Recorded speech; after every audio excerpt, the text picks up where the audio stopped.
Assalamualaikum warahmatullahi wabarakatuh.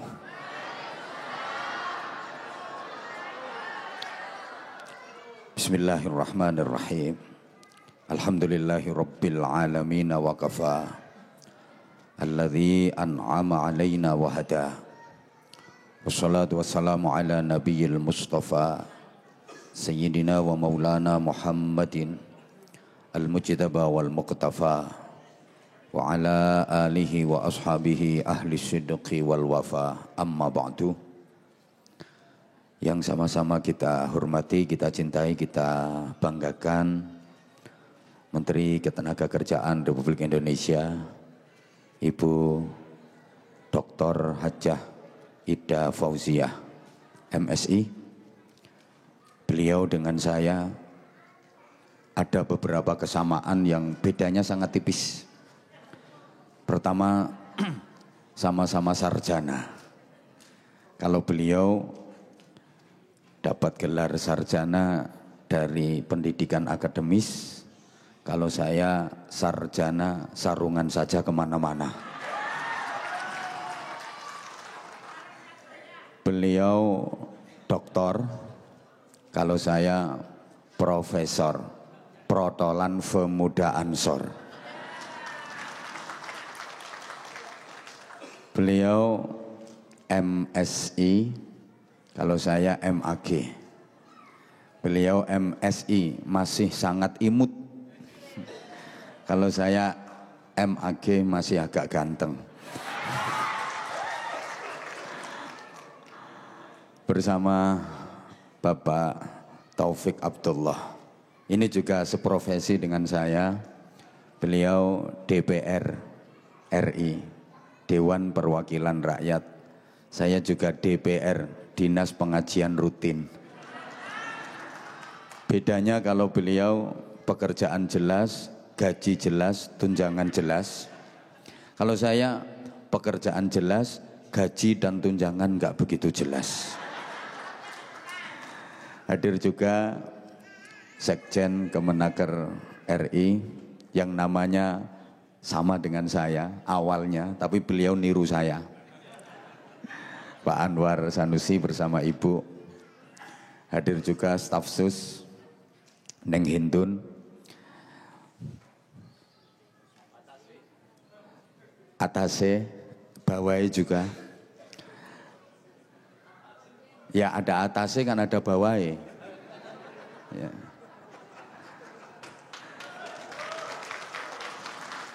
Kemudian yang tentu kita hormati, kita banggakan Bapak Konjen RI di Jeddah, Duta Besar Eko Hartono. Apal tak apal nih. Bersama Ibu, seluruh staf di Konjen RI Jeddah ini semuanya yang saya hormati. Mas Khalid dan kawan-kawan, hadir juga Ketua PCI NU, Ketua IKAMA, Ikatan Keluarga Madura, subhanallah. Oke. Tantretan Sedejene dari Madura, luar biasa. Seluruh saudara-saudaraku yang dulu namanya TKI, TKW, kemudian diganti BMI, sekarang diganti lagi PMI, apapun namanya tetap babu.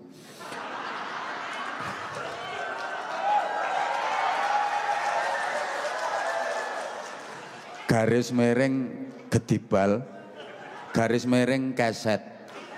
Jadi maaf kalau tadi dibilang pekerja-pekerja tangguh, itu sesungguhnya bukan tangguh, tapi ndablek. Jadi lebih tepatnya itu ndablek. Maaf ya, maaf banget. Karena hari ini yang saya hadapi adalah wajah-wajah penuh masalah. Bahkan banyak diantaranya wajah-wajah teraniaya. Tapi bagaimanapun, bagaimanapun kita wajib bersyukur kepada Allah Subhanahu wa Ta'ala atas berbagai karunia dan nikmat yang telah kita dapat, termasuk malam ini. Dengan pertolongan Allah, dengan izin Allah, kita sama-sama hadir berkumpul di majelis yang kita muliakan ini dalam rangka silaturahim dan kunjungan kerja menteri yang paling kuat, karena menteri yang paling bertenaga, sekaligus menteri yang paling capek karena dituntut kerja dan terus kerja. Ini menteri superwoman. Jadi dari sekian menteri di Republik Indonesia itu yang paling kuat dan paling bekerja terus itu yang menteri ketenaga kerjaan. Hampir nggak bisa tidur beliau. Kita doakan mudah-mudahan selalu diberikan kekuatan zahir batin untuk bisa mengemban amanah dengan sebaik-baiknya. Kunjungan kerja sekaligus silaturahim beliau dibarengkan dengan hormat peringatan satu peristiwa mukjizat di Isra Mi'rajnya Rasulullah Muhammad sallallahu alaihi wasallam.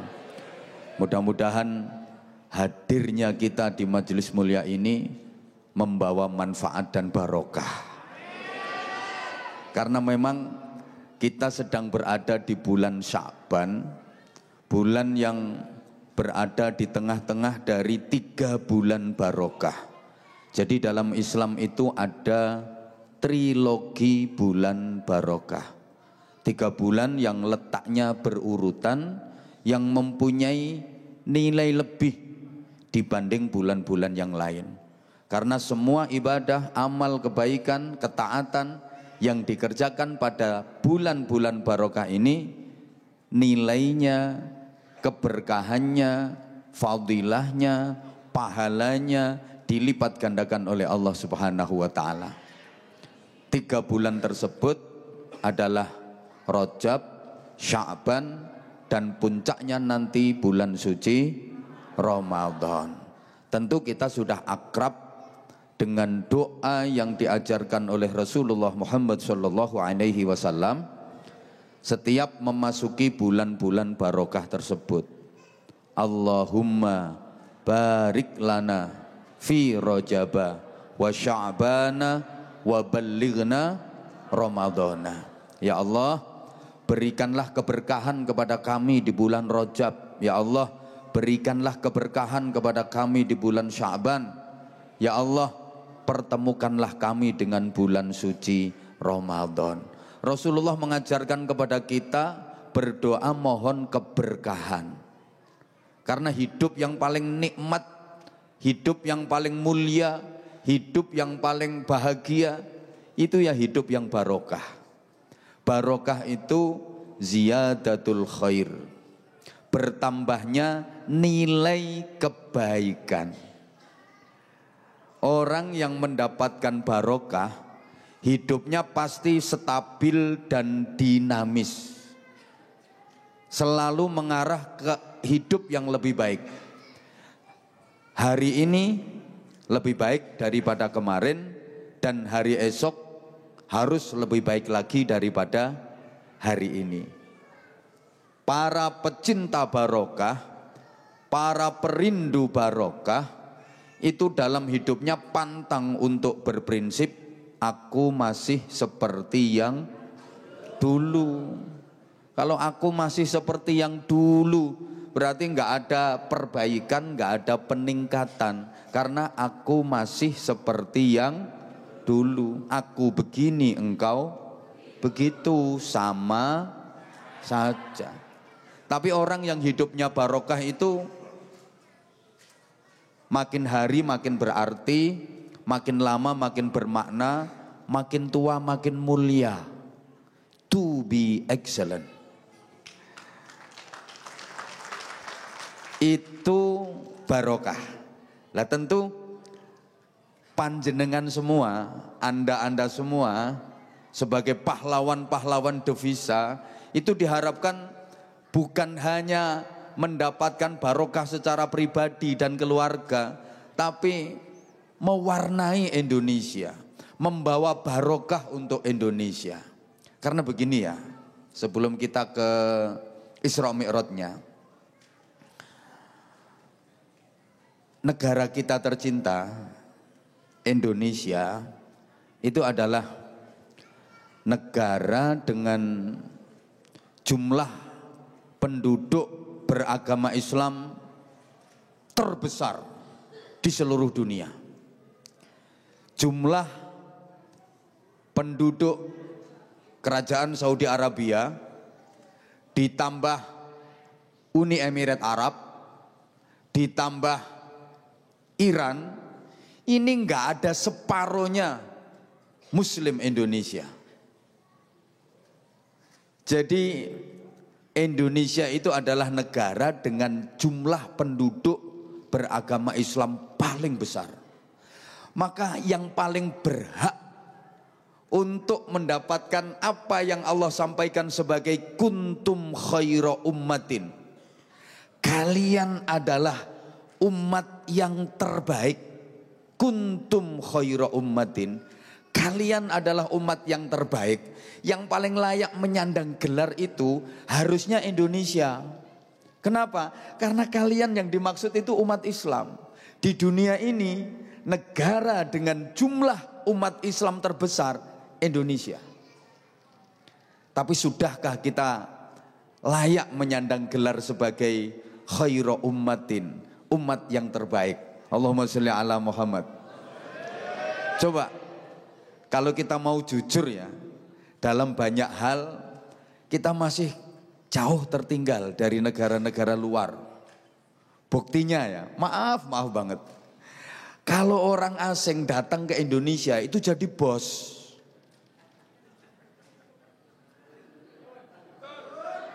Terus no dewe. Soalnya terusannya gak enak. Jadi kalau orang asing, orang luar negeri datang ke Indonesia jadi bos.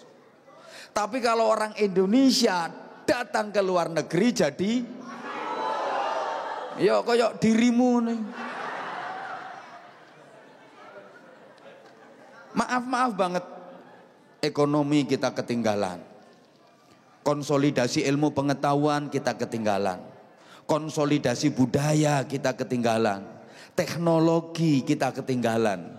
Ya mungkin kalau kita runut sejarah ya, masuknya Islam ke Indonesia itu memang ketinggalan, lambat dibanding dengan kawasan-kawasan lain di belahan bumi ini. Islam masuk ke Indonesia itu pada abad ke-14, pasca runtuhnya kerajaan Majapahit. Abad ke-14. Padahal Islam sudah berkembang ke kawasan Eropa, Afrika, itu akhir abad ke-6, awal abad ke-7. Spanyol, tahu Spanyol ya?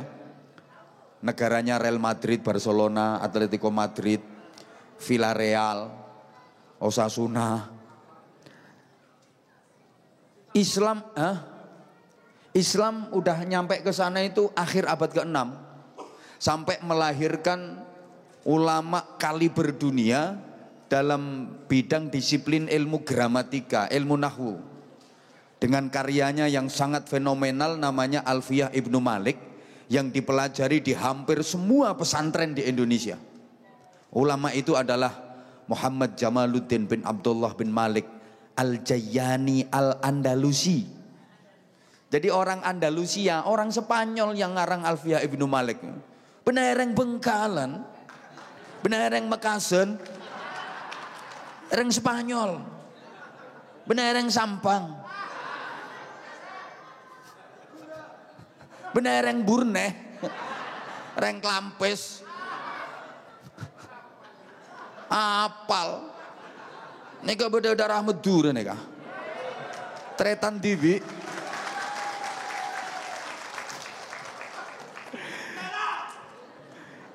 Islam udah masuk ke Rusia abad ke-7. Tariq bin Ziyad merintisnya dari Azerbaijan.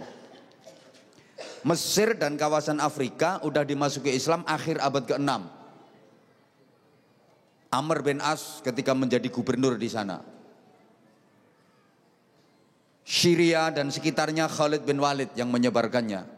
Bahkan Cina, Sa'ad bin Abi Waqqas juga yang menyebarkan Islam di sana. Sampai makamnya sahabat Nabi Sa'ad bin Abi Waqqas itu di Guangzhou, Cina.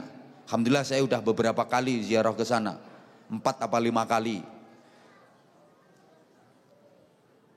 Sampeyan kalau dengar ada orang baca hadis rawahul Bukhari, hadis riwayat Imam Bukhari, orang mana itu? Imam Bukhari itu, halo, kok modelmu koyok tenggengen ngono modelmu? Muhammad bin Ismail bin Ibrahim al-Bukhari itu ternyata orang mana? Orang Turkistan, wilayah Rusia. Jadi Imam Bukhari Rusia, perawi hadis. Tapi Imam Bukhari Mekasan pakul sate. Rawahu Muslim, hadis riwayat Imam Muslim. Imam Muslim itu orang Nisabur. Coba mazhab 4. Nu'man bin Thabit al-Zawqi, al-Ma'ruf bil Hanafi. Imam Hanafi itu orang Palestina. Imam Maliki orang Madinah. Imam Syafi'i orang Ghuzah. Imam Hambali orang Baghdad. Kita pernah punya satu imam yang geger nondonyo, Imam Samudra.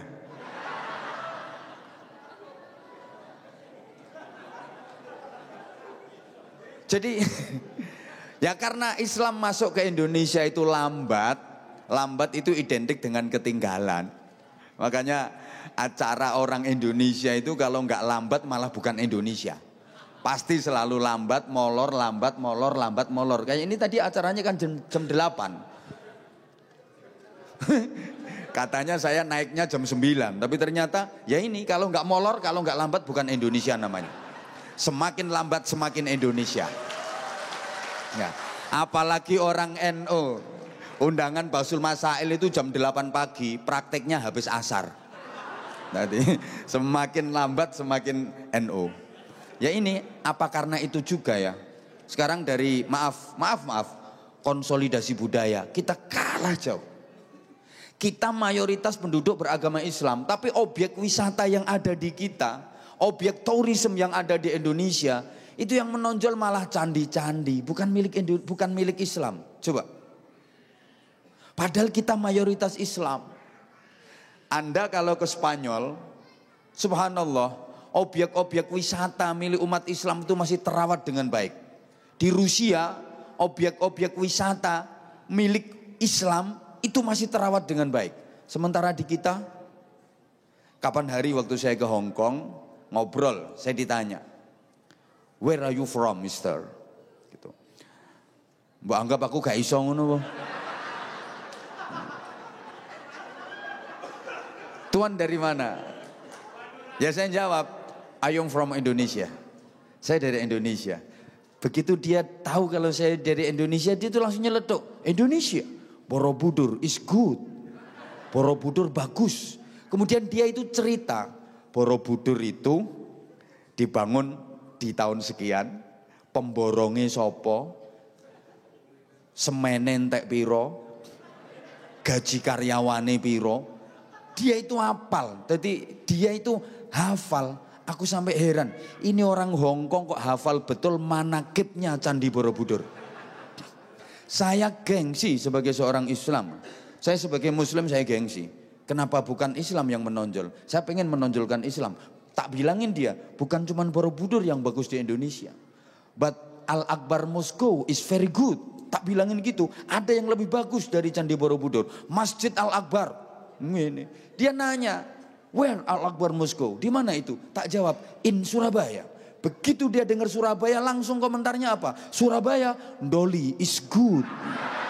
Coba.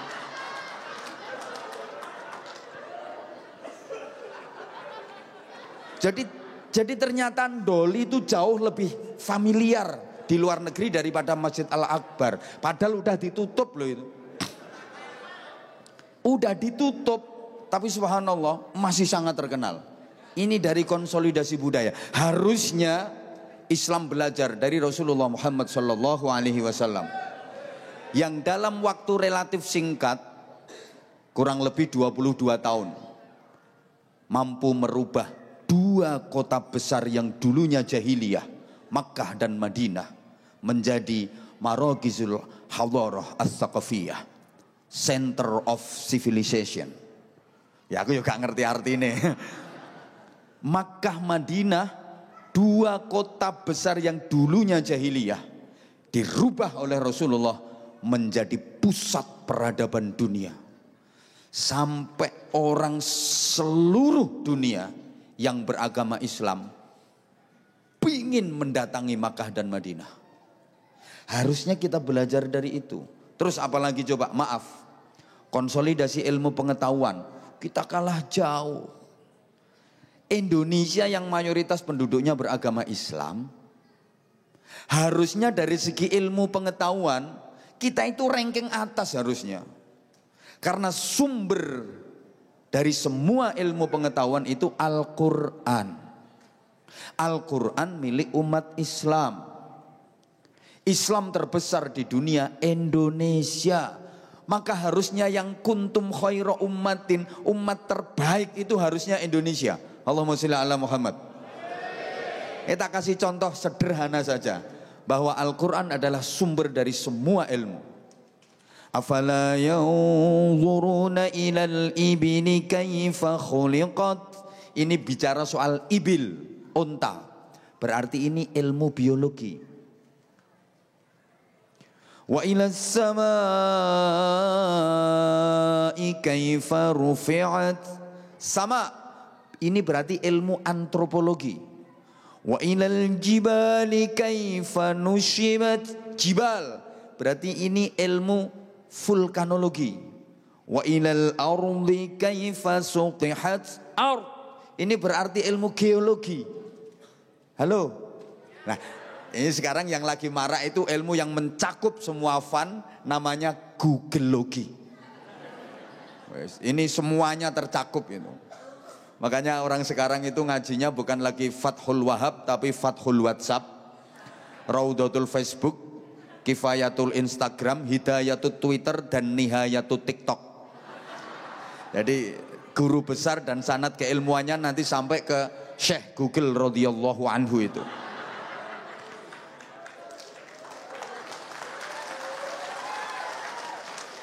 Coba, Masya Allah, berdasarkan data dari UNDP, United Nations Development Program, yang dilaporkan ke HDI, Human Development Index, kayak sampean kita ketoke koyo piye no, gak ngerti no jak bahasan ngene iki. Strata pendidikan kita itu masih sangat rendah. Mohon izin Ibu Menteri. Kita itu peringkatnya masih 162 coba. Ngeri enggak? Oh, 114 apa 117. S3 doktor yang selevel dengan beliau, kita itu peringkatnya udah 114 dunia. Kita baru keren itu kalau disandingkan dengan Myanmar, dengan Kamboja, dengan Papua New Guinea, dengan Timor Leste. Kita baru keren. Coba, negara yang paling kaya doktor S3 itu mana coba? Israel. Makanya Israel itu grand maker. Sampai kapanpun Amerika Serikat nggak akan berani sama Israel. Karena pos-pos kekuasaan, pos-pos strategis Amerika Serikat itu udah dalam cengkeraman Israel. Sehingga Israel itu musuhan karo negara ndi wae, Amerika pasti akan selalu membackingi. Gak ngandel yo wis. Israel itu setiap 1 juta penduduk, S3-nya berapa? Doktornya berapa? 17.600. Dari 1 juta penduduk, doktornya 17.600. Amerika cuma 6.000 sekian. Jepang 5.000 sekian. Jerman 4.000 sekian. India, ini saya yang gak nyangka. Setahu saya India itu kan hobinya cuma nyanyi. India nyanyi itu. Rabi sampai pegatan nyanyi. Mangan sampai ngising nyanyi. India makan sambil nyanyi. Jotosan sambil nyanyi. Acara apa nyanyi India nih kak. Turu nyanyi. Coba yang paling terkenal yaitu tumpai wae lumai wae bojone dhewe kucek gotange. Itu yang paling terkenal itu lagunya. Sepertinya hobinya cuma nyanyi dan nyanyi. Tapi ternyata India itu dari 1 juta penduduknya 3.600-nya adalah dokter. Kecuali Pakistan yang 350-an. Indonesia, tahu nggak? Dari 1 juta penduduknya, dokternya 62. Swidak loro. Iku ae sing separo tuku. Asli. Nanti dapat gelar dokter mergo tuku. Kawe.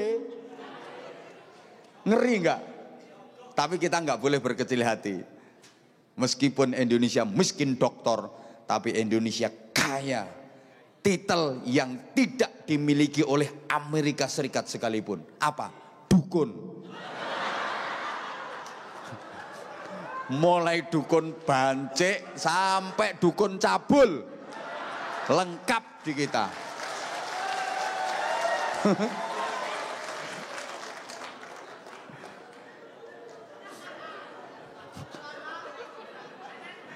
Ya Allah.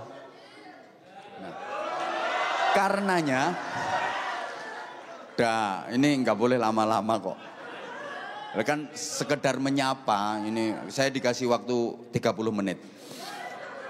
Hah? Apa? Wani piro. Mohon maaf ya, mungkin banyak yang belum ngerti. Anwar Zaid itu saiki hitungannya per menit. Izin Ibu. Hitungannya per menit. Ini tadi udah hampir meneng loh. MOU sama beliau untuk beberapa negara luar negeri. Ini tadi MOU disaksikan oleh konjen. Ada MOU ke Korea, Jepang, Taiwan, Hong Kong. Insya Allah nanti aku yang meromosino.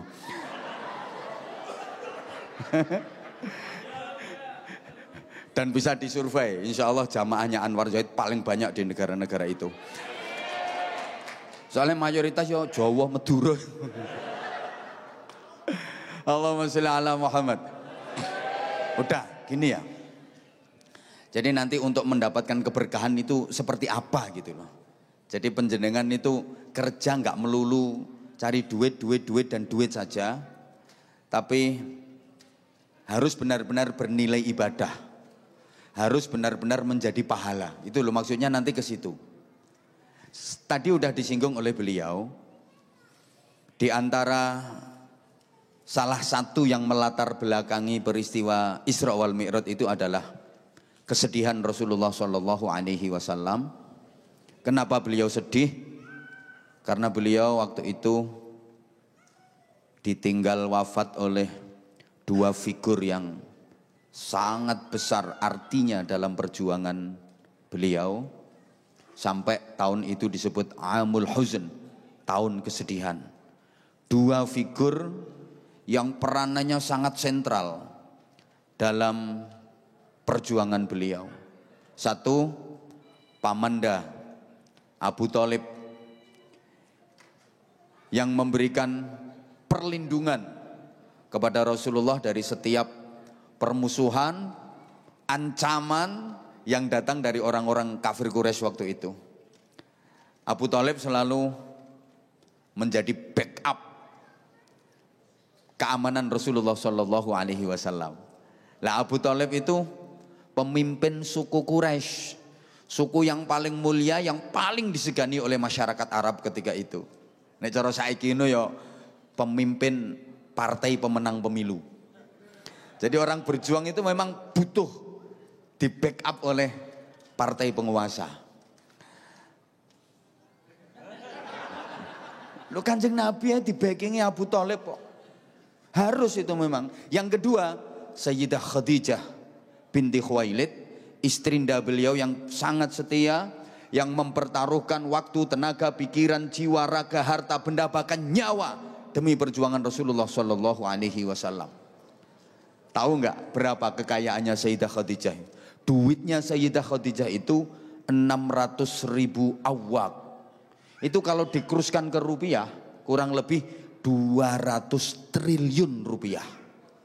Masya Allah, konjen ini loh, belum pernah pegang duit 200 triliun. Kalaupun pegang, mesti bermasalah. Lo gajinya konjen ini lo berapa? Coba. Kok sampai pegang duit 200 triliun, mesti gak beres.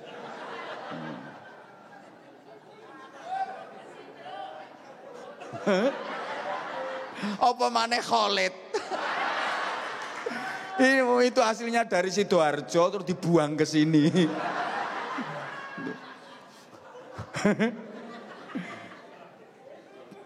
200 triliun. Jadi Sayyidah Khadijah juga di backup oleh finansial yang luar biasa. Wong berjuangnya butuh dana. Rasulullah berjuang di backup oleh Abu Thalib. Ini partai penguasa. Di backup oleh finansial yang sangat kuat. Sayyidah Khadijah yang kaya raya. Makanya jangan bilang apa ya, anti fulus anti duit. Al fulus yuhyin nufus. Laisal fulus mamfus. Bil fulus kullu syai'in mulus. Uang memang bukan segalanya, tapi segalanya butuh uang, betul? Apalagi yang sebelah sini. Ada uang abang disayang, nggak ada uang abang ditendang. Ada fulus abangku elus, nggak ada fulus abangku keremus. Ada dolar abang tidur di kamar, nggak ada dolar abang tidur di latar. Ada duit abang ku wewe, nggak ada duit abang ku cude.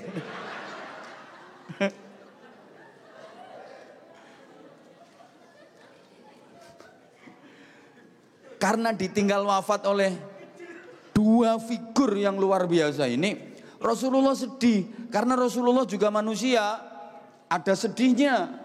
Rasulullah juga pernah sakit. Rasulullah itu manusia. Rasulullah juga pekerja keras. Rasulullah itu kalau nggak punya duit, utang. Makanya yang utangnya banyak jangan khawatir nggak diakui jadi umat Muhammad. Tetap diakui umat Muhammad, cuma hobimu utang. Loh iya, Rasulullah kalau nggak punya duit utang. Maknanya apa? Jangan nyolong. Rasulullah pekerja keras, tahu nggak? Mulai kecil Rasulullah udah menggembala. Remaja dagang, pekerja keras. Enggak belakangan tak cerita gimana sistem kerjanya Rasulullah biar jadi berkah. Kalau waktunya tidak cukup ya kapan-kapan ngundang lagi.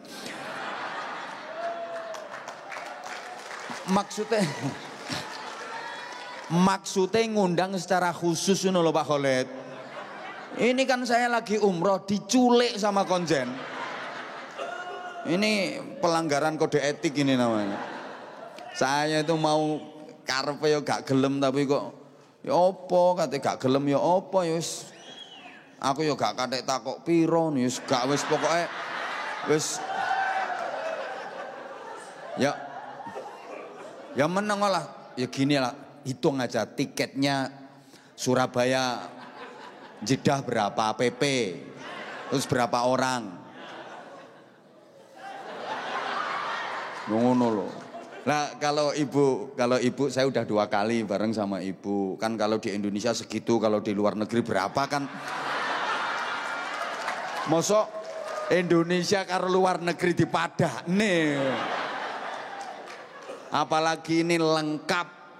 Ada menteri, ada konjen, ada DPR. Lengkap kok.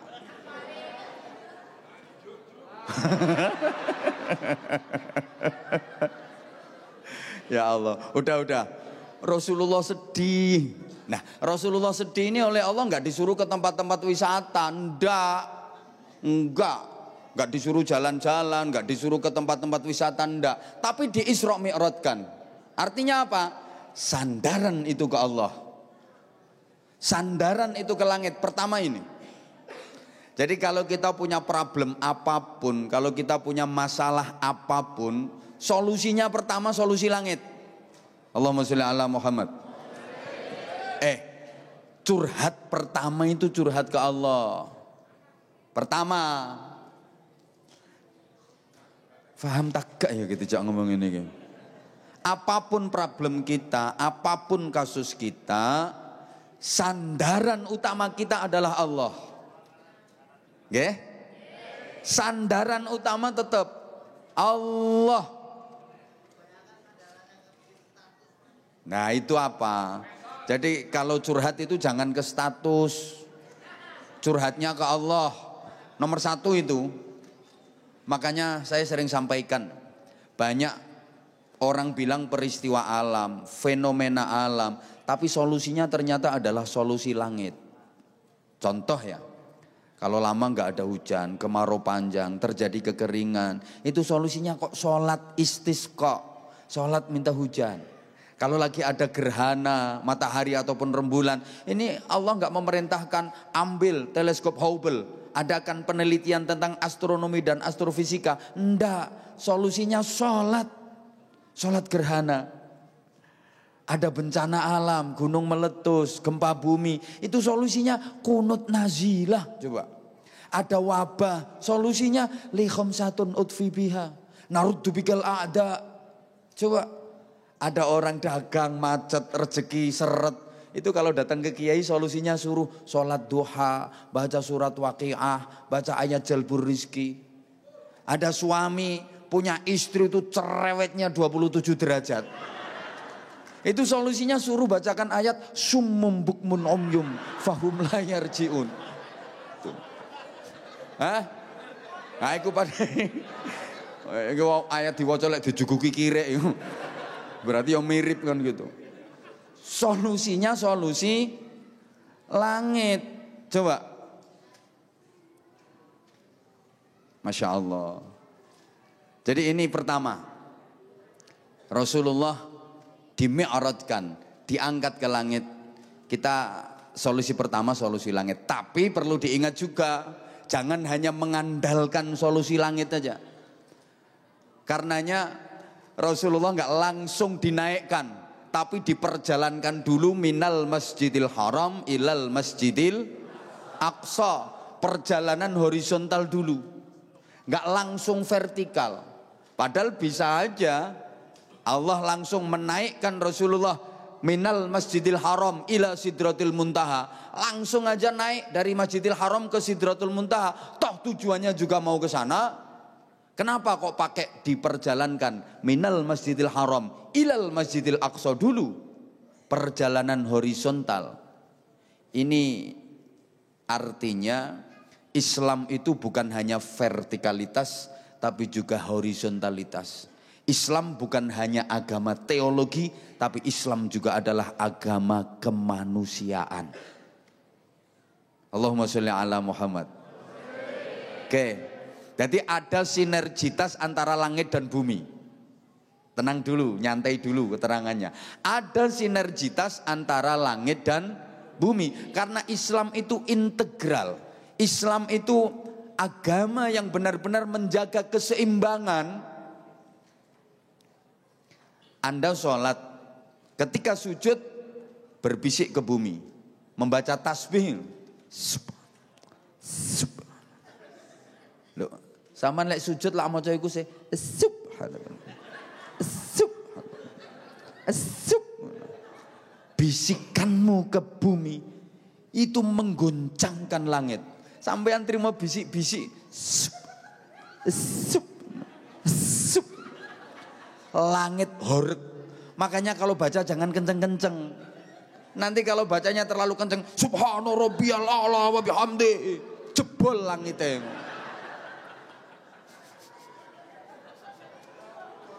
Jadi artinya kalau membutuhkan action, ada wilayah action, maaf. Kalau wilayahnya wilayah action, bumikan. Jangan hanya mengandalkan langit. Ini wilayahnya wilayah action, ya harus action.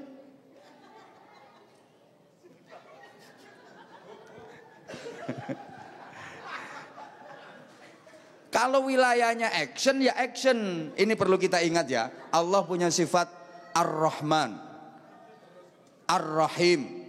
Kalau Ar-Rahim ini kasih sayang Allah yang hanya diberikan kepada orang-orang mukmin kelak di akhirat, di surga, khusus untuk orang-orang mukmin. Tapi kalau Ar-Rahman, ini cinta Allah, kasih sayang Allah yang diberikan umum. Orang mukmin maupun gak mukmin semuanya dikasih. Maka jangan heran ada orang yang non muslim, gak kenal Allah, gak pernah sholat, emang gak kenal Allah, tapi dia kaya raya. Cok kaget, emang dikasih sama Allah. Sehingga di dunia ini berlaku hukum kausal. Karena Allah punya sifat Ar-Rahman tadi. Maka di dunia ini berlaku hukum kausal, berlaku hukum alam. Contoh ya, halo, Allah Karim, halo. Anaknya orang non muslim terus pengen jadi dokter. Dia kuliah di fakultas kedokteran. Kuliahnya sungguh-sungguh, bener, rajin, skripsinya juga dikerjakan, selesai. Pelatihan-pelatihan ikut, semuanya ikut, wisuda, jadi dokter. Walaupun dia bukan anaknya orang Islam. Allah kasih jadi dokter. Anaknya ketua PCINU pengen jadi dokter, kuliah di fakultas kedokteran, tapi nggak pernah ikut mata pelajaran kuliah, nggak pernah masuk, skripsi juga nggak mau garap, silo muter tasbih, sulastri sumiati gak mungkin jadi dokter tapi malah jadi dukun, gitu loh. Ada dua orang punya hutang, ini dengerin ini, potonganmu kan hutangmu akeh. Sama-sama punya hutang, hutangnya banyak, pengen bisa lunas, pengen bisa bayar hutang. Yang satu nakal, gak pernah ibadah, kayak pojokan nih kok. Satunya ahli ibadah, ahli dzikir, ahli wiridan. Yang nakal ini gak pernah sholat, gak pernah apa, dia kerja keras, pengen bisa nyaur hutang. Dia mau kerja keras, dapat duit, dikumpulin, bayar hutang, lunas hutangnya. Yang satu ke masjid, silo muter tasbih, ya mungkin lunas hutang, elek nyolongi kotak amal.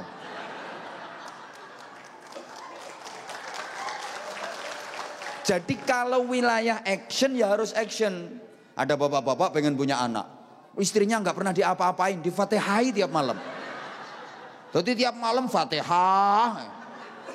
Terus sing wedok wis njebablah. Sing lanang nyidek dibuka wetenge sret. Al-Fatihah. A'udzubillahi minasyaitonir rajim. Mulat bolin. Disebulno. Tinggal ngelewes. Besok gitu lagi. Oh istrinya wis matang-matang jebablah.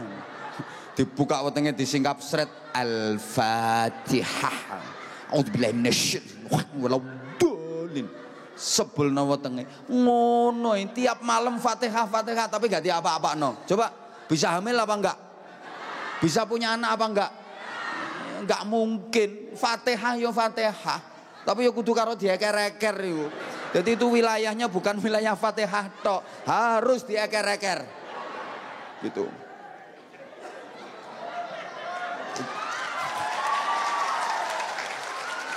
Enggak usah tepuk tangan. Ya no sing penasaran apane sing dieker-eker. Makanya harus hati-hati. Tadi loh udah banyak disinggung, bukan hanya dipekerjakan, takutnya dikerjain. Halo. Halo. Itu wilayahnya wilayah action, jangan salah. Bapak naik mobil di jalan tol, pas di pintu tol ada portal. Dah kartu elektronikmu, etol tempelin, cara kene mek dikono ngene ndak. Dadak ono bunyinya ini, maaf, pulsa Anda telas. Habis itu dibacakan ayat kursi. Allahu la ilaha illallahul hayyul qayyum la ta'khudhuhu sinatun. Ayo, portale ngangkat apa enggak? Hah? Ngangkat apa enggak? Jangankan cuman ayat kursi, lengkapi ayat kursi, ayat meja, ayat lemari. Tambah surat ikhlas, surat nggak begitu ikhlas, nggak mungkin ngangkat itu portal. Itu wilayahnya bukan ayat kursi tapi ayat duit. Paham? Paham? Allah karim. Maaf ya. Ini di masyarakat kita budaya nih. Kadang ada orang nyalek pengen jadi anggota dewan, cari dukungan door to door. Bapak, ibu sekeluarga Permisi, insya Allah saya akan nyalek dari dapil ini, wilayah ini. Mohon doa dan dukungannya. Mari sama-sama kita membaca sholawat nariyah. Gak ngasih solusi, gak ngasih apa-apa. Nyugui sholawat nariyah. Allahumma sholli sholatan kamilah wa sallim salaman taman. Masuk lagi ke rumah sebelah. Bapak sekeluarga mohon dukungan dan doanya. Saya akan menjadi wakil panjenengan di parlemen gini. Mari kita sama-sama baca sholawat nariyah. Allahumma sholli sholatan. Jadi apa enggak kira-kira? Gak kira. Ya sholawat nariyah iya, tapi harus ditambah sholawat rupiah. Jadi sekarang sholawat nariyah itu kalah ampuh sama sholawat rupiah. Ini saya yang sebenarnya pengen merangi di masyarakat Indonesia. Maaf masyarakat kita itu kan orangnya tawaduk. Artinya tahu warna duit. Iya tawaduk. Tawaduk itu artinya tahu warna duit. Warna duitnya apa, gambarnya siapa itu hafal betul. Kalau ada pilihan-pilihan itu Masya Allah ironi banget. Kalau ditanya nanti pilih siapa? Ya aku pilih yang berjuang. Maksudnya beras, baju dan uang. Jadi bukan calonnya siapa, figurnya seperti apa, visi misinya kayak apa. Enggak, ukurannya NPWP, nomor piro wani piro. Itu tadi sehingga ya Allah. Saya ini berusaha memerangi itu. Kenapa? Maaf. Sebenarnya secara tidak langsung rakyat pula yang mengajari pejabat-pejabat itu untuk korupsi. Tahu nggak? Karena rakyat mau memberikan suara kalau dikasih duit. Sementara yang pengen terpilih mau nggak mau harus gelontorin duit. Dan itu nggak sedikit. Lah nanti begitu udah jadi kira-kira perhitungan apa enggak? Pengen duitnya balik apa enggak? Lah terus dari mana kalau gaji dan tunjangannya enggak memadai, gaji dan tunjangannya enggak cukup? Gak mungkin ono wong sing gelem tekor, gelem rugi, gak mungkin. Sampai langit nublet iki lho enggak ada. Loh jangan salahkan 100% loh pejabat yang korupsi. Kenapa? Pengen modalnya balik. Lah salah masyarakat kalau enggak dikasih duit enggak mau nyoblos. Ini masyarakat sama dengan ngajari pejabat untuk korupsi. Makanya katanya demokrasi suara rakyat, suara Tuhan. Tapi kalau rakyat memberikan suara dengan cara yang tidak diridhoi oleh Tuhan, apakah suara rakyat masih suara Tuhan? Ini pertanyaan besar. Ayo coba. Ra usah tepuk tangan potonganmu ya padha ae kok. Ya Allah. Makanya sekali lagi kalau wilayahnya action, ya harus action. Saya beberapa waktu lalu itu geli saya. Ada kiai ustadz itu yang istighosah mendoakan timnas Indonesia supaya masuk final Piala AFF aja. Nggak usah Piala Dunia kadoan. Piala AFF itu ada beberapa kiai dan ustadz yang istighosah mendoakan supaya timnas Indonesia bisa lolos final. Ya Allah ya Karim. Doa ya doa, tapi itu wilayahnya wilayah skill, wilayah action. Ayo coba kumpulkan kiai yang sakti-sakti seluruh Indonesia. Ada berapa 10.000 apa 50.000 kiai. Suruh doa, suruh istighosah bareng mendoakan timnas Indonesia. Bal-balan itu. Timnas Indonesia. Terus musuhno timnas Argentina. Yakin bonyok. Ini bukan karena doanya kiai nggak mandi, wilayahnya itu wilayah skill gitu loh. Mbok paham boh enggak? Islam, makanya Islam ini bukan hanya agama teologi saja, tapi Islam adalah agama kemanusiaan. Jadi ada sinergitas gitu loh. Halo, udah kalau bahasa yang akrab dengan panjenengan ada hablum minallah, ada hablum minan nas. Semua ajaran Islam itu ada ritual, ada sosial. Kalau panjenengan jeli, dalam setiap ibadah ritual pasti terkandung nilai sosial. Demikian pula dalam semua ibadah sosial pasti ada nilai ritual. Dalam ibadah mahdhah terkandung nilai muamalah. Dalam ibadah muamalah pasti terkandung nilai mahdhah. Isyarahnya jelas. Allahumma sholli ala Muhammad. Coba kita mulai hubungan antara hablum minallah dengan hablum minan nas ini. Pedoman utama kita dalam beragama, dalam menjalani kehidupan adalah Al-Quran. Al-Quran itu dibuka dengan suratul Fatihah. Namanya aja Al-Fatihah, pembuka. Itu isinya memuji Allah, berdoa kepada Allah. Berarti itu simbol hablum minallah. Dan Al-Quran ditutup dengan surah An-Nas. Nama suratnya aja An-Nas. Qul a'udzu birabbin nas. Itu simbol hablum minan nas. Gitu loh. Fatihah hablum minallah. An-Nas hablum minan nas. Semua. Sholat ibadah yang paling utama. Sholat. Itu diawali dengan niat bareng takbiratul ihram. Allahu Akbar. Ini hablum minallah. Dan sholat itu diakhiri dengan salam. Assalamualaikum warahmatullahi. Toleh kanan. Assalamualaikum warahmatullahi. Toleh kiri. Ya, sampean sampai saya lek salat ya sik tolah-toleh. Wayah salam lho sik tolah-toleh. Masih? Iya, terus no. Itu ada orang enggak ada orang tetap noleh loh yang. Meskipun enggak ada orang sholat sendirian tetap noleh. Engkau enggak ada orang sholat sendirian enggak mau noleh. Metenteng. Assalamualaikum warahmatullahi. Assalamualaikum warahmatullahi. Ditegur anake, "Ya, salam kok gak noleh ya?" Sepi ya nak gak ono uang. Ya ada orang gak ada orang ya tetap noleh. Itu filosofinya apa sih? Gini loh filosofinya. Assalamualaikum warahmatullahi. Toleh kanan. Itu filosofinya kan gini. Siapa saja yang di sebelah kanan saya, manusia atau bukan, semua tak doakan ya selamat dapat rahmat Allah. Itu berarti menebar keselamatan, kasih sayang, kesejahteraan, kedamaian kepada yang di sebelah kanan. Ganti toleh kiri. Assalamualaikum warahmatullahi. Siapa saja yang di sebelah kiriku, manusia apa bukan? Itu manusia apa bukan itu? Oh ya bukan. Semua tak doakan mudah-mudahan selamat dapat rahmat Allah. Ini berarti kan menebar kasih sayang ke sekeliling. Ini berarti hablum minan nas. Paham nggak? Bentar lagi Ramadan, malam pertama dibuka dengan sholat tarawih, hablum minallah. Dan Ramadan ditutup dengan zakat fitrah, hablum minan nas. Perhatikan semua seperti itu. Sampai ayat Quran itu kalau bicara sholat pasti gandengannya zakat.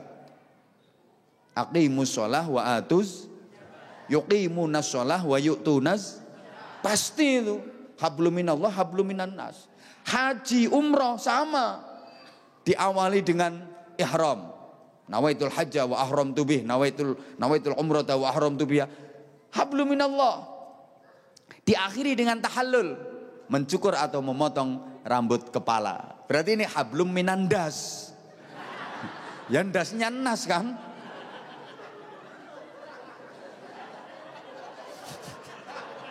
Ya ndasmu barang iku. Cedang ngeden. Loh iya kan? Coba. Ajaran Islam itu begitu. Jadi kayak nanti kalau dikembangkan antara ulama dengan umarok harus sinergi. Saya dengan Bu Menteri harus sinergi. Kenapa? Ada sesuatu yang kiai tidak bisa menyelesaikan, yang bisa menyelesaikan adalah menteri. Sebagaimana menteri tidak bisa menyelesaikan apa yang kiai bisa menyelesaikan. Gitu loh. Makanya semua kita itu penting. Isra Mi'raj itu minal masjid, Isra-nya minal masjidil haram ilal masjidil aqsa. Minal masjid ilal, ayo sayang jawab, minal masjid ilal. Oke, ini betapa pentingnya masjid. Masjid itu sebaik-baiknya tempat. Sebaik-baiknya tempat di bumi ini adalah masjid. Itu Rasulullah sendiri yang menyatakan. Ya. Jadi kalau pengen baik harus akrab dengan masjid. Kenapa orang nakal? Kenapa orang sesat? Kenapa orang nyimpang? Karena dia jauh dari masjid. Saya sering sampaikan hubungan antara umat Islam dengan masjid itu seperti hubungan antara ikan dengan air. Ikan yang aman, ikan yang selamat itu adalah ikan yang kerasan, betah tinggal di air. Maka umat Islam yang aman, selamat adalah umat Islam yang, ibu nggak usah ngelihat itu, nggak mungkin dibagikan ke sampean itu. Itu bukan jatah sampean. Jatahmu ya iku sing wadahan plastik iku lho. Nah, terus terus disetaple sekrek ya iku bagianmu iku wis. Terima no. Wong pancene babu. Wes, ndak usah ngelirik yang itu. Gregetan aku. Dilanjut gak ini? Ya kalau minta dilanjut perhatiannya ke aku, jangan ke situ. Lah itu Jarno iku. Kholid wis lemu ya panganan sing diurusi. Kurang lemu ta sampean. Wong yang sana saja ditegor tadi, malah ganti sini mau dikasih apa lagi? Ih lho panganan sakmene kae gak kepangan. Dah. Sampai lali aku ate ngomong apa. Ya ngene iki gangguane wong ngaji ya ngene iki. Dah, senakal-nakalnya orang kalau pengen baik harus iya, akrab dengan masjid. Gitu loh. Jadi hubungan antara umat Islam dengan masjid itu kayak ikan dengan air. Ikan yang aman selamat itu yang betah tinggal di air. Wong Islam sing aman selamat itu sing kerasan di masjid, betah di masjid. Ikan kok nggak betah tinggal di air itu tandanya ikan mau modar. Ikan traumateh nih kan. Cukok setar mateh nih kan.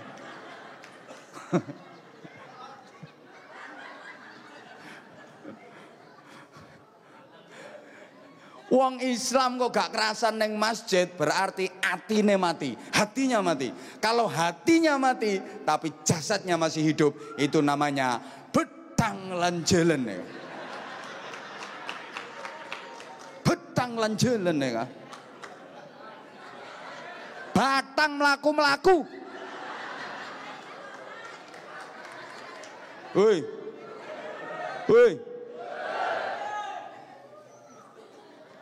Saya sering ditanya, ini solusinya gimana? Kenakalan remaja, degradasi moral, macam-macam ya. Remaja yang nakal-nakal. Jawaban saya simpel, karantina di masjid.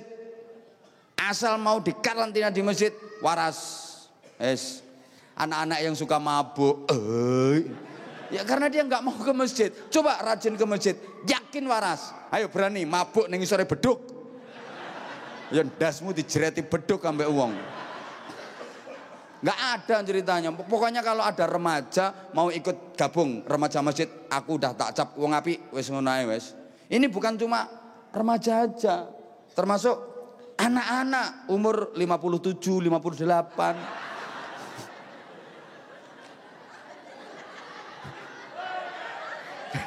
Iya.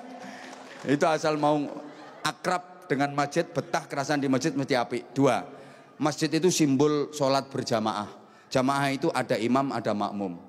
Imam, makmum. Imam pemimpin, makmum yang dipimpin. Imam dengan makmum lebih penting mana? Halo? Penting imam apa penting makmum? Sama, imam penting, makmum juga penting. Maka semua kita itu penting, jangan berebut dan merasa diri paling penting karena semuanya penting. Demi Allah, yang hadir di sini semua penting. Bukan berarti Bu Menteri paling penting, enggak. Enggak. Tanpa kehadiran penjenengan, Bu Menteri enggak ada apa-apanya. Bisa enggak membayangkan Menteri Ketenagakerjaan Republik Indonesia pidato sendirian di sini?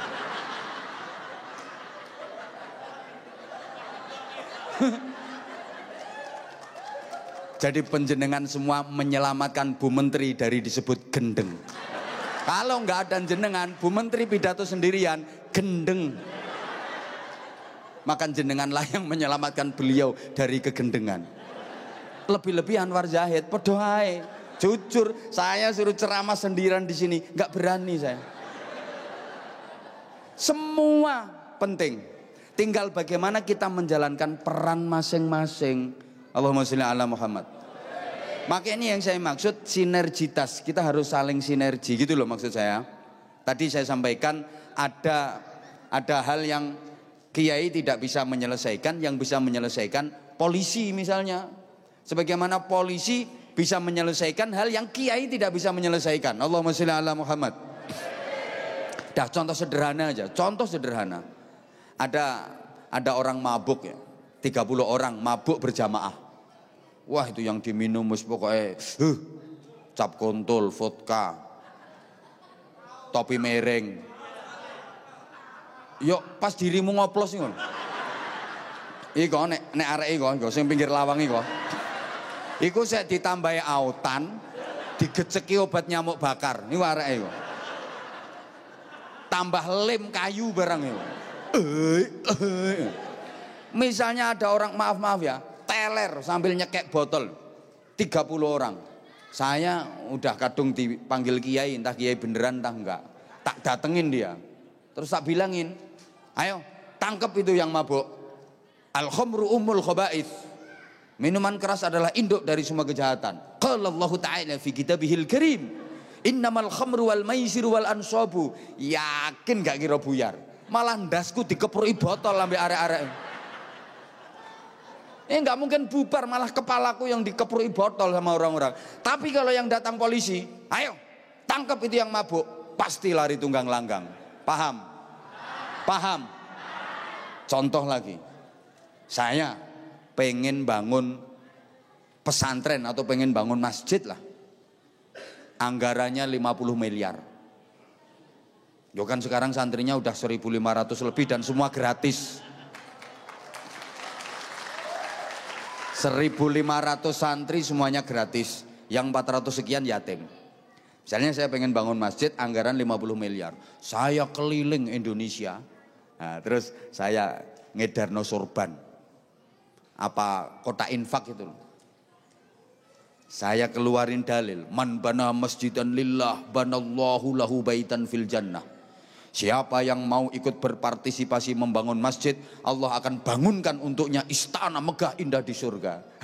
Sorban tak edarno, paling blung 2.000, 5.000 rupiah, 2.000, 5.000, 50 tahun nggak jadi bangunan masjid saya. Saya keliling tiap malam itu. Ayat saya keluarkan, dalil saya keluarkan, 50 tahun nggak berdiri masjid. Tapi kalau seorang menteri ndak usah pakai dalil, menengok. Kalau ibu menteri nggak usah pakai qala ta'ala, nggak usah pakai qala nabi. Anggarkan 50 miliar untuk masjidnya Anwar Zahid, tanda tangan neret-neret, cetok, selesai. Nggak usah pakai qala ta'ala, nggak usah pakai qala nabi, nggak usah ngiderno sorban, setempel karo tanda tangan tok, cetok, eret-eret. Paham? Maka saya sering sampaikan, Ustadz Kiai jangan anti politik. Politik itu penting. Politik melahirkan kekuasaan, kekuasaan melahirkan kebijakan. Salah pilih orang, mohon maaf, kebijakan yang diambil nanti tidak berpihak kepada sampean. Maka nesuk milih iki ae, nek mbok dadi apa ngono. Lho, kalau salah pilih kebijakan tidak berpihak kepada sampean ngono lho. Meneng olet-olet tak antemi pisan. Gak ngerti wong ngerayu. Lho gini, caranya gini. Nek kolet cek mundak kuru kolet.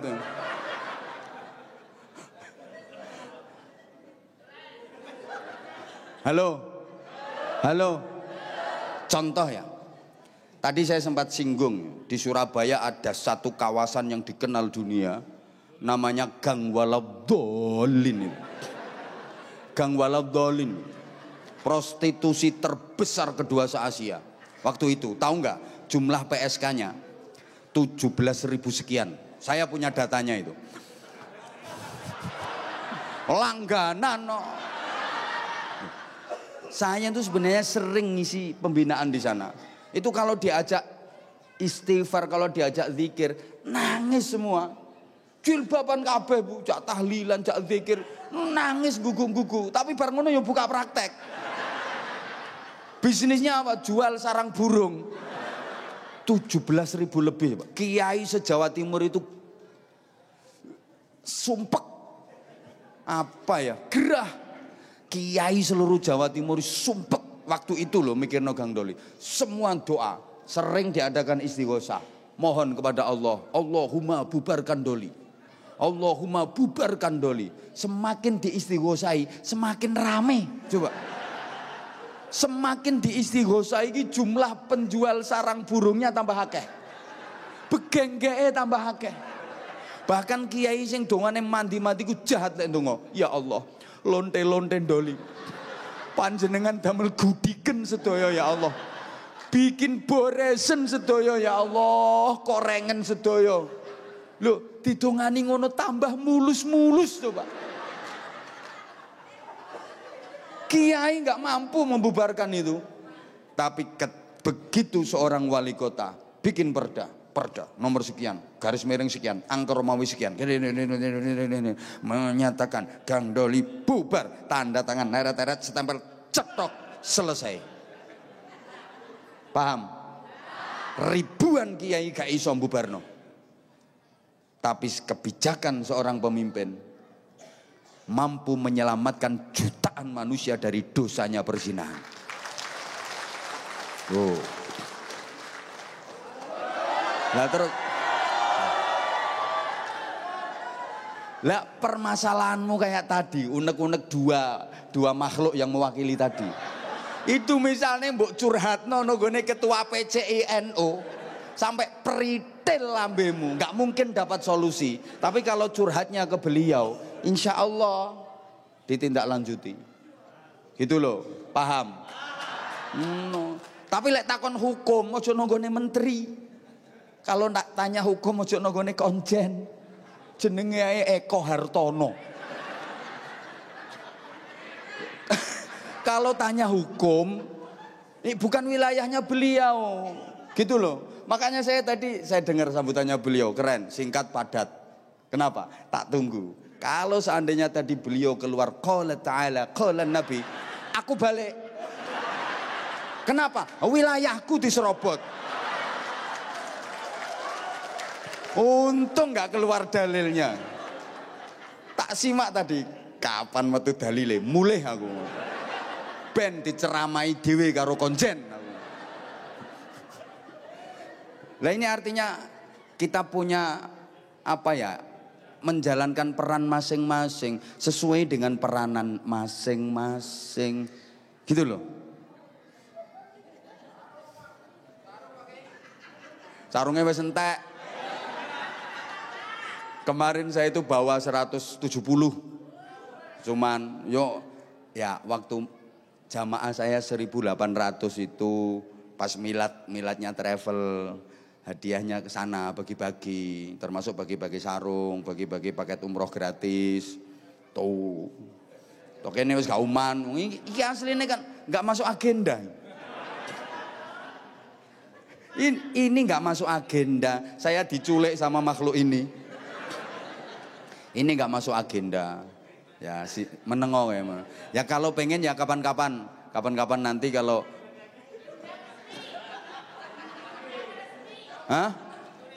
nggak mesti. Oh ke Mekah. Yang penting difasilitasi. Selama cocok berangkat aku. Ngono lho. Loh maksudnya cocok itu jamaahnya diajak ngaji yuk semangat. Itu loh maksudnya cocok pikiranmu ya jangan aneh itu. Mbok pikir cocok apane? Iku yo iya. Maaf. Ojo mikir duit. Duit iki kalau saya nomor 6. Loh, soalnya 1 sampai 5 rukun Islam. Udah demi Allah. Saya ceramah dimanapun, ngaji dimanapun, gak pernah mikir bayaran. Wis dipikir karo wong wisan ngapo, melu-melu mikir ngeruweti. Wong mikir materi ruwet apa maneh mikir ngono iku ndak. Allahumma sholli ala Muhammad. Nah, kemudian hikmah berikutnya dari Isra Mi'raj itu apa? Tadi beliau sampaikan betapa Rasulullah itu pekerja ulung, Rasulullah itu pekerja tangguh. Ini artinya orang bekerja itu harus profesional. Dan jangan salah ya, bekerja itu bagian dari ibadah. Innallaha yuhibbul 'abdal mu'tarid. Allah sangat mencintai hambanya yang profesional dan bekerja keras. Bahkan inna minadz-dzunub dzunuban la yukaffiruha illa sa'yu fil hal. Ada beberapa dosa yang dosa itu tidak bisa dihapus dengan sholat. Dosa itu tidak bisa terhapus dengan haji mabrur. Dosa itu tidak bisa terhapus dengan puasa. Dosa itu hanya bisa dihapus dengan bekerja keras untuk menafkahi keluarga. Masya Allah. Kalau niatnya benar loh ya. Makanya ingat, kam min amalin yutasawwaru bi syurati amali dunya tsumma yasiru bi husnin niyah min a'malil akhirah. Banyak amal yang kelihatannya itu amal dunia, tampilan luarnya, tapi karena bagusnya niat, maka itu amal bisa berubah menjadi amal akhirat.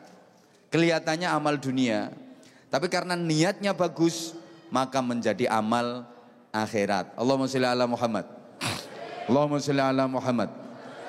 Dilanjut? Oke, tak tambah 5 menit ya.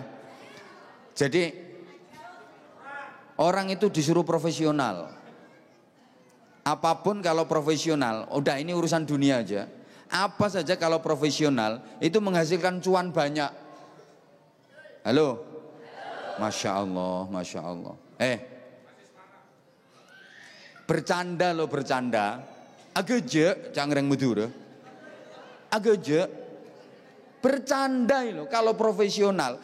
Guyon kalau profesional miliaran duitnya. Sule, tukul, soimah, modal bekakaan tok. Tapi karena profesional miliaran duitnya. Halo, paham enggak? Ya Allah ya Karim. Main-main itu kalau profesional menghasilkan cuan banyak. Lar mentok ditampeli, tahu lar mentok enggak? Bulunya itik lho, bulu. Apa ya mentok iki basa Madurane apa ya? Entok. Ada entok. Lare entok iki lho dicabuti, ditampel mrono, balekno mrene tampel. Dolenan ngono tok nek kelase. Jonathan Christie sini suka ginting ngono. Miliaran dapatnya duit. Ayo coba sampean, ono entok jabutono lari nang cem-cemno ge tampel-tampelan. Dapat duit berapa sampean? Coba. Bola satu dipakai rebutan 22 orang, kayak orang gila. Main bola itu loh, satu bola yang rebut 22 orang. Gila itu. Bawa bola sendiri-sendiri kan bisa tuh. Bawa bola sendiri-sendiri, tendang sendiri, bawa pak bikin gol sendiri, masukin gol sendiri. Selesai itu. Masa satu bola direbut 22 orang. Tapi kalau profesional, tahu nggak berapa harganya kakinya Cristiano Ronaldo itu? Berapa itu harganya? Nek sikilmu larang sikil meja. Sikil meja ditetel payu, sikilmu tetelen. Ayo coba. Sekujur tubuh manusia kalau digerakkan secara profesional menghasilkan duit. Rambut ini kalau profesional diruwet, dirembyak, digobekno sret. Mata tulisannya zing. Tayang beberapa detik aja di televisi, duit tok. Mata kalau profesional jadi duit. Nih, tukang syuting. Modalnya nginceng. Tapi karena matanya profesional jadi duit. Lelek matamu senengane ngincengi wong adus ya. Culek wong. Hidung kalau profesional jadi duit. Penjual parfum. Ya, modalnya hidung profesional jadi duit. Ayo coba. Halo. Ya Allah. Cangkem gitu nek profesional. Ngomong sak jam lebih dikit nulis ketok hasilnya. Ngalah-ngalai gajimu 4 wulan. Setengah tahun. Ngomong sak jam tok. Mergo cangkeme profesional. Ayo. Loh iya kan? Mulut ini kalau profesional ngomong 1 jam lebih dikit, ngalah-ngalai gajine konjen 3 wulan. Coba tangan gitu kalau profesional dapat duit. Iku tugasnya kan mek apa? Ulek-ulek pentil kan. Ini dolenan pentil. Jadi duit karena tangannya profesional.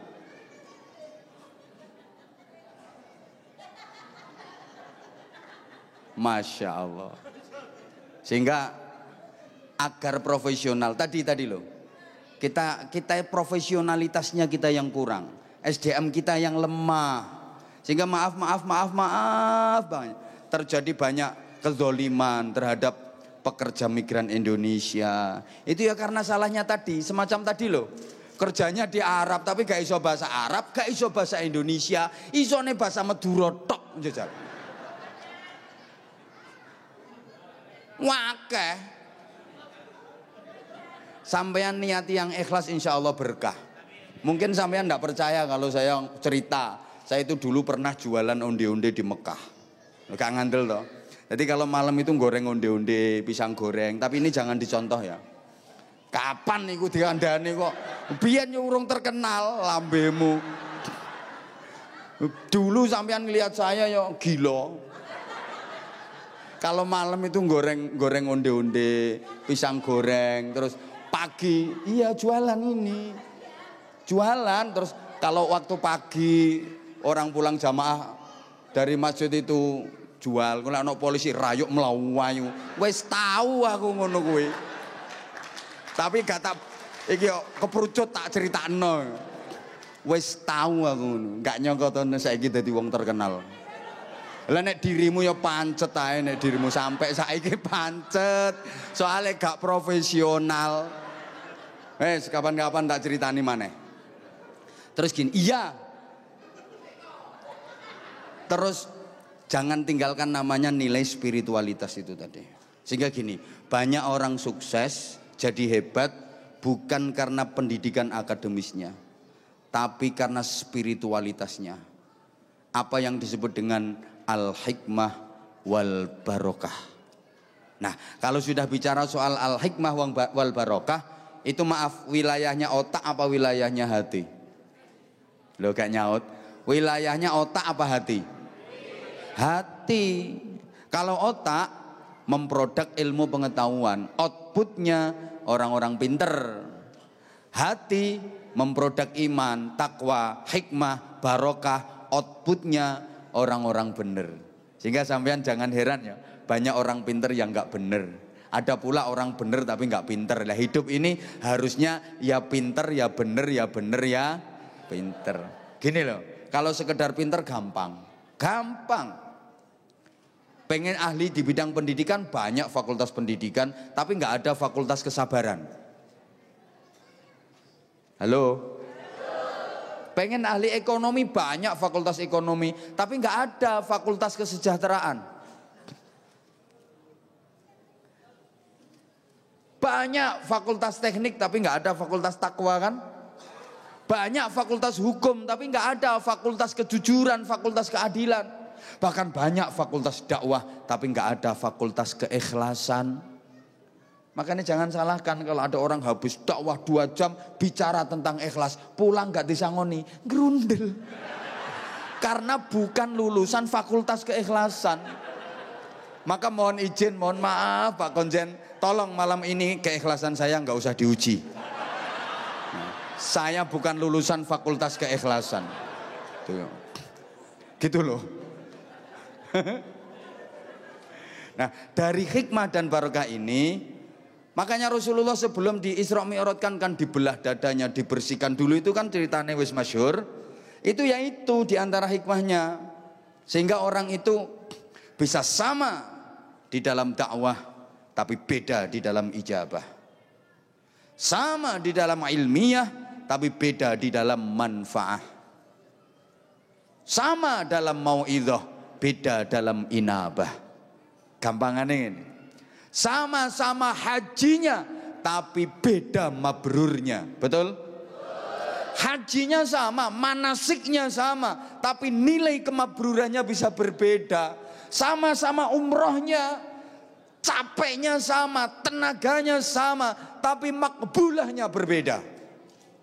Sama jilbabannya, tapi solihahnya beda.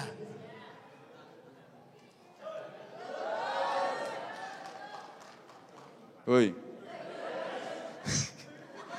Jilbabannya bisa sama, tapi solihahnya bisa berbeda.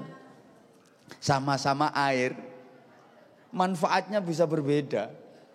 Air 1 gelas, kasihkan ke kiai, bacakan Fatihah aja, ditiupkan, bisa jadi wasilah sembuhnya penyakit, lancarnya usaha yang macet.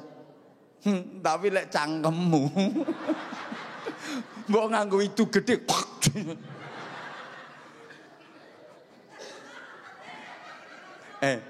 Maaf, sama-sama baca Quran itu loh. Ada kata orang Jawa, ono wong maca Quran angen-angen sak maknane, ono maca Quran angen-angen sak mangane. Ya gayane koyo a'udzubillahi minasyaitonir rajim. Bismillahirrahmanirrahim. Taha ma anzalna 'alaikal qur'ana litashqa illa tadhkiratan liman yakhsha tanzilan mimman khalaqal arda was samawati al-'ula ar-rahmanu 'alal 'arsy istawa. Iki nggo soto apa sate? Itu namanya maca Quran angen-angen sak mangane. Ada yang angen-angen sak maknane, tapi ada yang angen-angen sak mangane. Sehingga saya sering sampaikan, apa di tangan siapa bisa berbeda di dalam fungsi apa karena siapa. Gak paham. Apa di tangan siapa bisa berbeda di dalam fungsi apa karena siapa. Ya, gitu loh. Tembang lerilir kalau di tangan Sunan Kalijogo, lerilir, lerilir, tandure wasumilir, itu mampu mengislamkan ribuan orang yang nembang Sunan Kalijogo. Tapi lek sing nembang Sunan Jogokali itu lerilir sampai meniren, tergantung tanggapannya piro.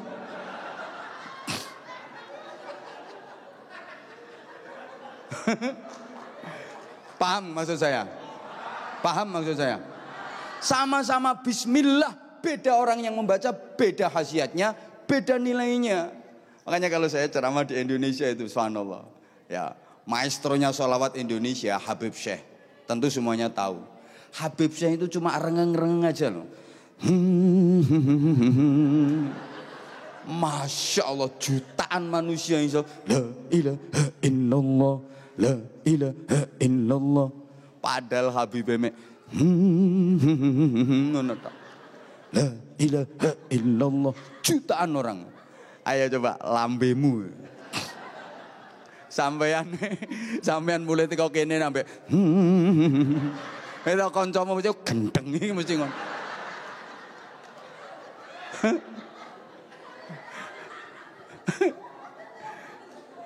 Allah ya karim.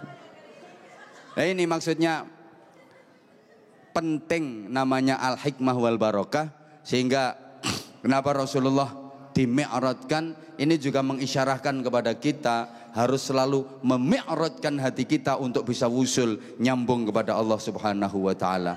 Ini jam 11:30 sayang. Yuk nanti disambung lagi kapan-kapan. Ini masih dikit banget ini. Baru minal Masjidil Haram ilal Masjidil Aqsa. Baru itu, belum lagi nanti masjid ussisa 'alat taqwa.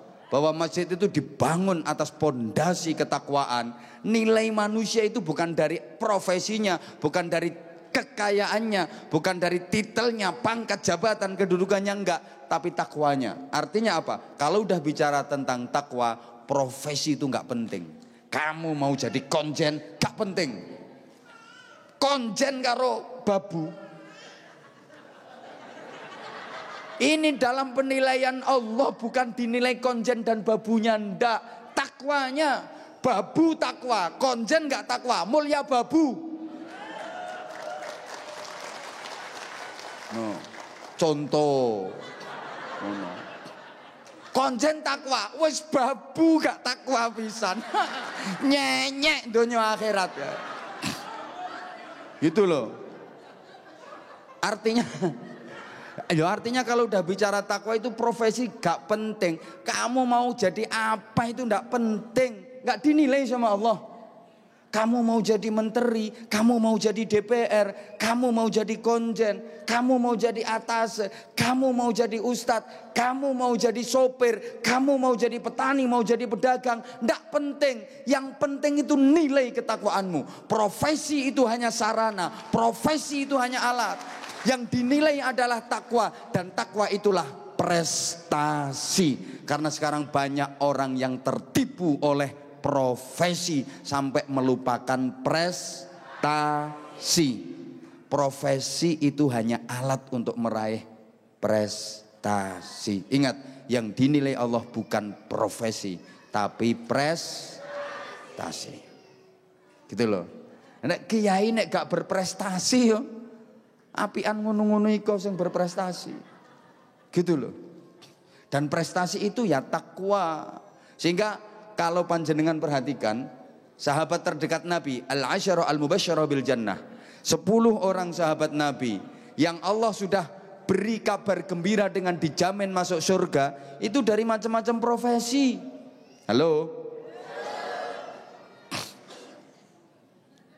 Ada yang berasal dari bangsawan, Zubair bin Awam. Ada yang berasal dari orang kaya, Abdurrahman bin Auf. Bahkan menantu Rasulullah itu ada yang kaya raya, sugih saking sugihnya, Utsman bin Affan, kaya luar biasa. Tapi ada yang kismin. Ya, kismin itu di bawah miskin. Ali bin Abi Thalib. Jadi menantu Rasulullah ada yang super kaya. Woi nek sambo gak ono apa-apane. Halo. Rungokno toh. Menantu Rasulullah itu ada yang sangat kaya raya, Utsman bin Affan. Tapi ada yang super melarat, Ali bin Abi Thalib. Rasulullah gak menilai dari sisi itu, yang dinilai ketakwaannya.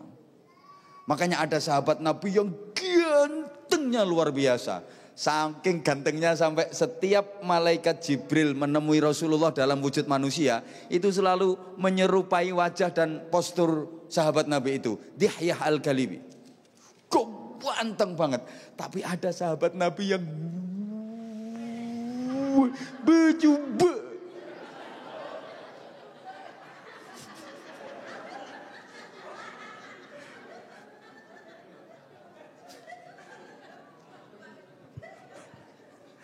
Ya Allah ya Karim. Rasulullah nggak memandang dari itu, nggak penting. Bukan itu yang dinilai. Sekali lagi bukan itu. Tapi prestasi, dan prestasi itu adalah takwa. Inna akramakum indallahi atqakum. Sampai yang disediakan surga bukan kiai. Kata siapa surga itu monopoli kiai? Kata siapa surga itu monopoli ustadz? Salah besar. Apapun profesimu, yang penting kamu takwa, kamu berhak mendapatkan surga. Karena di setiap ayat Al-Quran itu yang disediakan surga itu orang bertakwa. Uiddat lil muttaqin. Wasiqal ladzina taqaw rabbahum ilal jannah. Orang-orang yang bertakwa. Nah, insyaallah ini akan saya sampaikan pada serial berikutnya. Ini kan ya udah. Ini saya itu kesel. Mohon maaf banget. Insya Allah ini bukan yang pertama dan yang terakhir ya Ibu ya. Insya Allah ini tetap akan berkesinambungan. Bahkan saya sudah teken MOU sama beliau untuk mengunjungi beberapa negara luar negeri. Kalau ada waktunya tapi. Insya Allah. Jadi yang penting panjenengan semua tetap jaga keselamatan dan wajib menjaga citra Indonesia. Karena panjenengan bukan hanya panjenengan secara pribadi, tapi panjenengan juga membawa nama Indonesia. Nggih? Panjenengan juga membawa nama Indonesia. Dan insya Allah saya yakin panjenengan pula yang akan mengharumkan Indonesia. Jadilah hamba yang baik, karena berada di negara tetangga, karena berada di negara orang, berada di wilayah orang, ya harus menjadi tamu yang baik. Bagaimanapun panjenengan di negara ini kan tamu, nggih. Apapun profesinya, sesungguhnya panjenengan tamu. Maka jadilah tamu yang baik. Tamu yang baik itu yang seperti apa? Kata Nabi, tamu yang baik itu ad-dhaif kal mayyit. Ternyata tamu yang baik itu tamu yang seperti mayit. Kok Rasulullah menggambarkan kayak mayit itu gimana toh? Mayit itu nggak punya apa-apa, nggak bisa apa-apa, tapi mulia. Coba, mayit itu nggak bisa apa-apa, nggak punya apa-apa, tapi mulia. Buktinya, mandi dimandiin. Mulia. Dipakaiani, dimandiin, bahkan kadang ada yang dibedakin, dikasih minyak wangi, terus digotong. Mulia, kok guyu dikandani. Kenapa mayit kok mulia? Sebab satu, mayit itu nurut.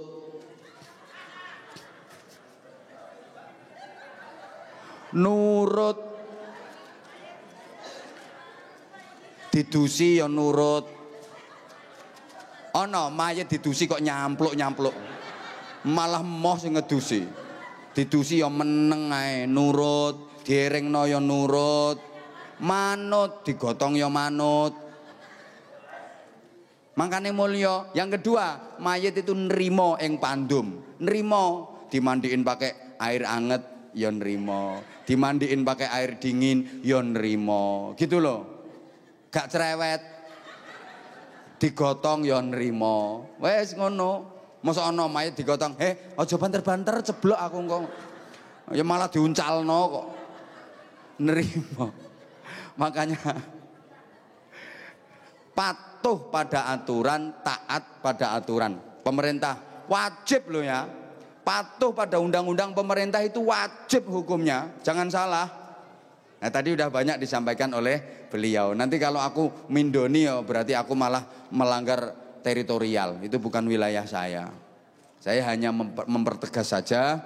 Mudah-mudahan apa yang saya sampaikan meskipun kurang begitu maksimal, mudah-mudahan ada manfaatnya. Ya, harapan saya panjenengan tetap menjaga citra Indonesia. Panjenengan tetap bekerja dengan baik.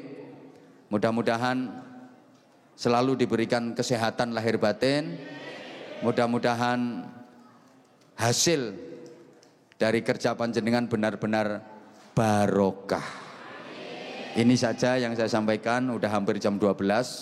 Sekali lagi, segala salah dan khilaf saya dengan segala keterbatasan dan kebodohan mohon maaf yang sebesar-besarnya. Wafaqanallahu wa iyyakum lima yuhibbu wa yardah. Wassalamualaikum warahmatullahi wabarakatuh.